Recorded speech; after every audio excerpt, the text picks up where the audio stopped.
My name is Maggie and you're watching Stimulated Sessions. I'm here with Nardine. How are you doing? I'm good, thanks Maggie. How you doing? Good, thank you. So I love talking to musicians in the beginning of like when they're just starting out, coming out fresh. Yep. And I want you to, I guess, explain your journey because it's just beginning now. Yeah, so I have been writing for probably only about 2 years, I'd say. Before I started like music or poetry or anything, I was in high school. I was going to be an English and I was at uni. I was going to be an English and drama teacher, like a high school teacher. And I met someone and I just had my world blown open when he just kind of said to me like, you can do whatever you want with your life, right? And it was totally such a mind, like just my head cracked open and like the veil was unlifted because I was like studying. I was just fully I was going to be a teacher. I was going to like, just 9 to 5 and et cetera, et like cetera. you thought you had your life planned out basically. My life was planned out. Yeah. And I just like all these memories came back of like being 8 years old in the shower pretending I was like singing in front of 80,000 people. Yeah. But it never seemed real that I could actually do that.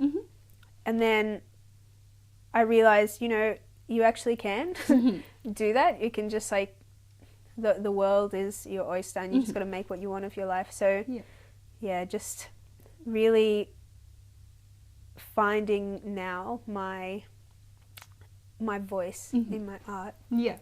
And predominantly, what I've seen from you is spoken word. Yeah. So how did you start getting into spoken word? Like, were you always writing poems when you were younger or no? Actually, no. I was always, I did an English degree, so I was reading. I read a lot. I was always really interested in like language and how you can portray certain ideas. But I was never a writer. I never considered myself a writer.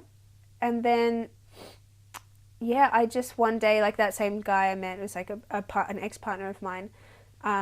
He was a rapper. So I just kind of saw what he was doing. I was like, man, that's cool. I want to do that. And then I started writing some stuff. And the first piece I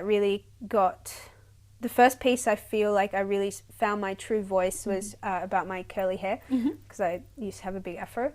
And I did that. I performed it somewhere to a group of women.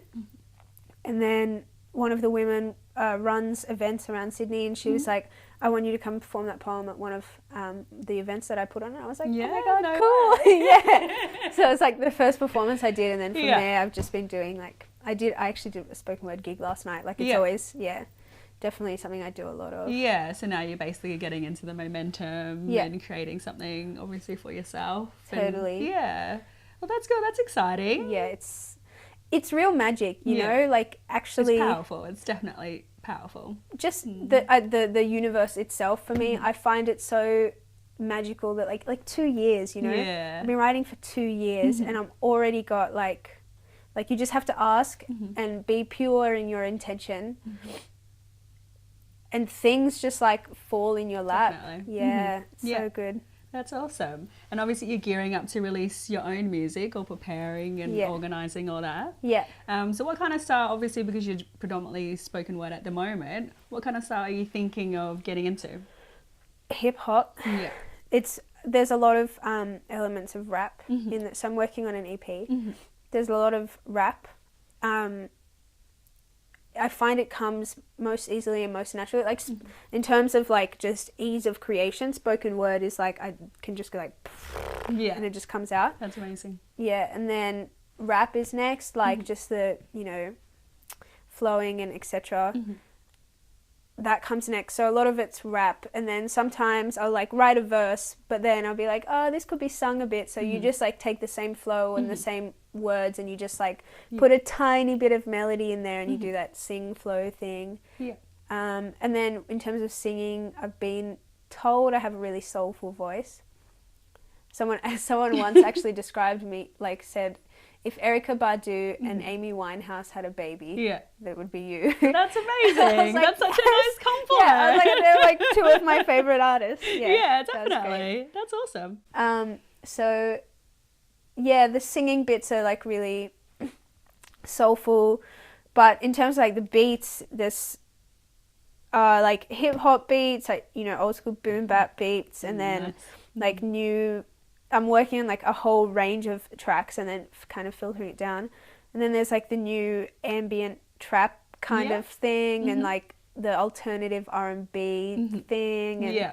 So just fusing a lot of things together. yeah, totally. That sounds awesome. Yeah, it's so exciting. Super exciting. Yeah. It's so good. That's what I was saying. I love talking to musicians in the beginning, because when you see them progress and you see them shine, to see that journey is, it's absolutely beautiful. So I'm really excited to see it for you. Thank you.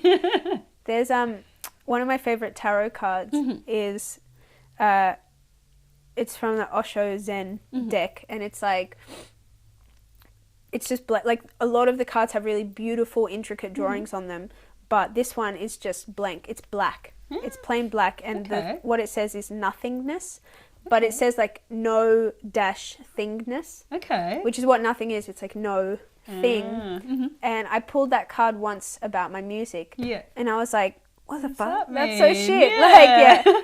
But then Alpha Mama, who's my mentor, was like, no thing means that like look, it's black. You have a blank slate right now, and you can create whatever you want on top of that. So I just remember when I got that, I was like, that's so exciting. That's amazing. Yeah, like a canvas, and then you get to paint whatever you want to paint, basically. Yeah, totally. That's great. Well, you're going to do a performance for us. Yep. A little bit of spoken Definitely. word. Can you tell us a bit about it? Yeah, so this piece is called Rhythm, and I wrote it when I found out. So I did some physics study at uni, and I wrote it when I found out that everything is just vibrating particles, which just like absolutely blows my mind. Yeah. I was like, what the hell? Yeah. And I found it really beautiful that like humans are conscious, so we have like self-aware thoughts, and often those aware thoughts cause us to like compare ourselves to others, but these atoms, like all they're doing is just like up down up down up down, and it's never like, should I be up, should I be down, oh my god, that other particle is like down now, should I go, you know what I mean? There's none of that. It's just like it's just up down, you just rhythm and flow, and it's all about just us finding our own sense of up and down. Okay, that sounds beautiful. Yeah. Awesome. Well, thank you so much for coming through. Thank you so much for having me. I'm so excited about the EP. Thanks, babe. You're watching Stimulated Sessions. My name's Maggie. Rhythm doesn't live in retrospect. And when I speak of beat, I'm speaking of intellect, 'cause waves travel infrared precision. So know the peaks and the troughs that you're hitting. Understand your mission, carve your vision, and cut fine lines like a surgeon. Incision, remission from where we were born. We've got storms in our skin, and yet we run for shelter. When Mama Nature's inside me, I know I've felt her. Why do we destroy ourselves instead of trying to help her? Why do we run from flow? We build concrete jungles, we run from our homes, we hide behind smiles, we hide behind lies. We ignore our vibes and we sit by and we watch the clock on the wall tick by, except our hands are tied, so we can't hear the ticking. We've lost our beats, we've got no rhythm to click in, but rhythm doesn't live in retrospect. And when I speak of beat, I wonder, are you into it? The here, the present, the now, the waves dancing through space, lights and sounds, ups and downs, unfolding counts.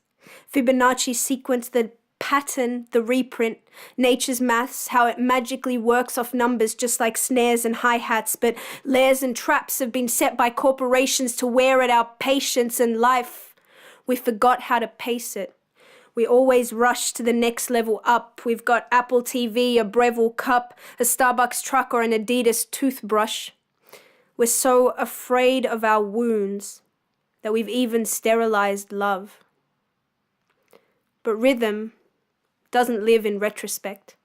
And when I speak of beat, I mean when you connect, zoning and floating, aware that life's a game and we're all just slotting in tokens. Stop fucking hoping that things will be different. We've all got our own beats. You've just got to shut up and listen.